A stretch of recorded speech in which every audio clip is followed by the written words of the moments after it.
Brought to you by V-Guard, co powered bye Sensodyne. Mumbai येथील होर्डिंगच्या दुर्घटनेनंतर आता नांदेड महापालिका सतर्क झाली आहे। आपल्यासोबत नांदेड महानगरपालिकेचे अतिरिक्त आयुक्त गिरीश कदम सर आहेत। तर मुंबई येथील दुर्घटनेनंतर आता नांदेड महापालिका ॲक्शन मोडवर असल्याचं दिसून येते। नेमकी काय तयारी किंवा कशा पद्धतीने आता अनधिकृत होर्डिंगवर कारवाई सुरू आहे?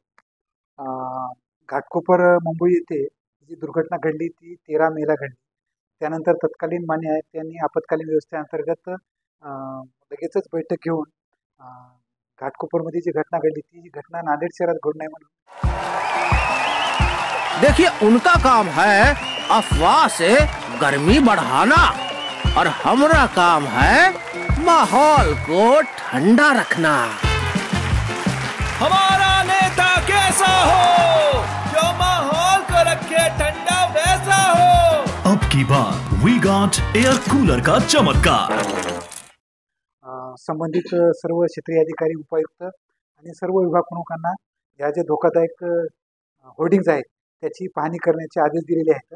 आणि ज्या ज्या होर्डिंगला परवानगी महापालिकेने दिली तर त्या होर्डिंगला त्यांच्याकडून काही जर त्यांचं येणं असेल, त्यांची वसुली जर असेल तर वसुली करणे आणि त्यांच्याकडून 7 दिवसात त्यांच्याकडून स्ट्रक्चरल ऑडिट आणि स्ट्रक्चरल स्टॅबिलिटी रिपोर्ट घेणं आवश्यक आहे। असं त्यांना 7 दिवसात देणं आम्ही बंधनकारक त्यांना कालपत्र दिलेलं आहे। त्यानुसार आजपासून आम्ही प्रत्येक क्षेत्रीय कार्यालयामार्फत अनधिकृत काही होर्डिंग आहेत का ते पण पाहणे सुरुवात आहे।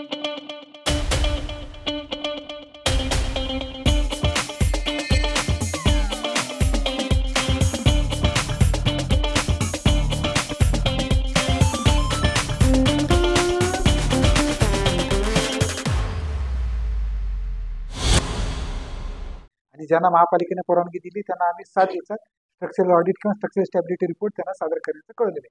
आणि ज्यांचे स्ट्रक्चरल स्टॅबिलिटी रिपोर्ट प्रॉपर येतील त्यांना कंटिन्युएशन देण्यात येईल आणि ज्याच्या रिपोर्टमध्ये काही कमी जास्तपणा कमकुवतपणा असेल तर त्या लगेच त्यांना काढण्याचं आम्ही आदेशित करू किंवा मग महापालिकेमार्फत काढण्यात येईल। आणि अनधिकृत होर्डिंग जे असतील ते तात्काळ काढण्यासाठी आम्ही 2 दिवसात त्याचं नियोजन करत आहोत। एकंदरीत नांदेड शहरामध्ये किती अनधिकृत होर्डिंग आहेत? 850च्या जवळपास अनधिकृत होर्डिंग असल्याची माहिती समोर येते। नेमकं काय त्याचं?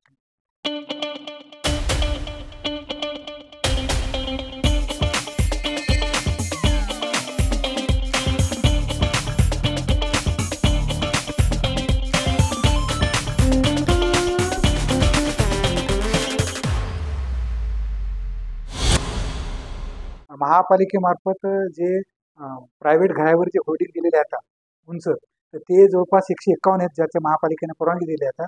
आणि फार फार तर शहरात एक 20 होर्डिंग जे आहेत ते अनधिकृत असतात। आता शहरामध्ये जे अनधिकृत होर्डिंग आहेत याच्यावर महापालिका कशा प्रकारे कारवाई करणार आहे?